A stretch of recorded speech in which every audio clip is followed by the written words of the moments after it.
Staying with us here on D-Living. So I have a question for you. Is it better to be right or to be happy? Two men talking about this. It's better to be right and happy. But we're going to hear more about that from Robin Pugh. Your answer can come into play when negotiating and trying to strike a deal, especially when it comes to your family life. Mediator, life coach, and attorney Robin Pugh is back to talk about how this hits home.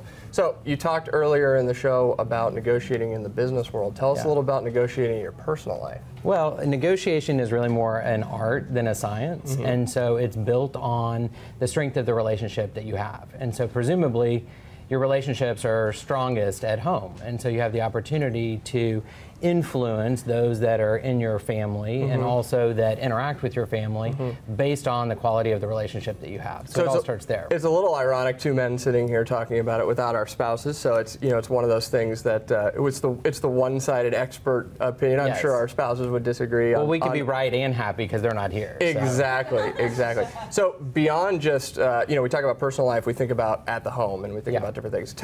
Take that a little bit further. You know, there's all sorts of issues, customer service related, whatever it is. Hillary talked about an issue with PayPal a couple weeks ago where she was very frustrated and worked for years. So this type of negotiation, this type of mindset, and some tips that you have can really help when talking to an AT&T, a Time Warner, you know, arguing your cable bill, whatever it may be. So tell us a little bit about that. Well, I think the interaction that you have with those people that are interacting with your family, whether it's in the home or out of the home, you're trying to get your family where you need to be, and it can be very emotional, even if it's just this operator on the other side of the phone for Time Warner, as you mentioned. And so really taking the emotion out of it is important, and like I said earlier, knowing what you want and knowing how to ask for it is really the very first step. In fact, I was talking to Susie Humphreys in the green room, and she said at one point she was negotiating a deal, and she said, just ask for what you want and shut up.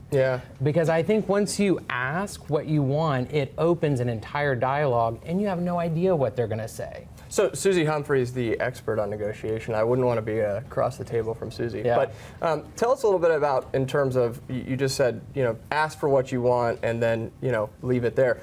Tell us a little about the art of kind of being silent and waiting for, you know, the other party to discuss, not negotiating with yourself.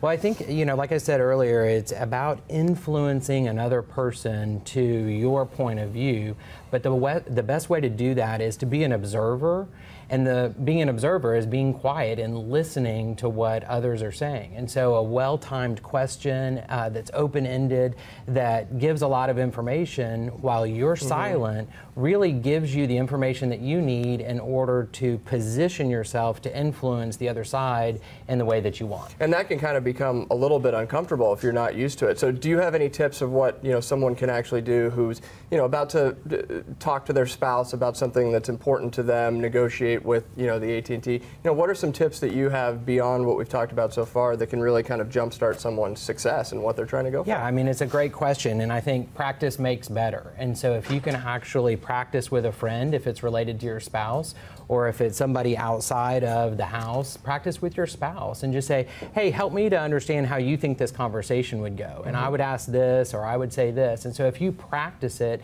you're reaching your 100% confidence level. And so practice, as with anything, is the key to being successful. Robin, thank you very much for being with us. And for more practical tips on how to live with purpose and confidence, you can read more on Robin's blog at robinpugh.com. That's P-O-U.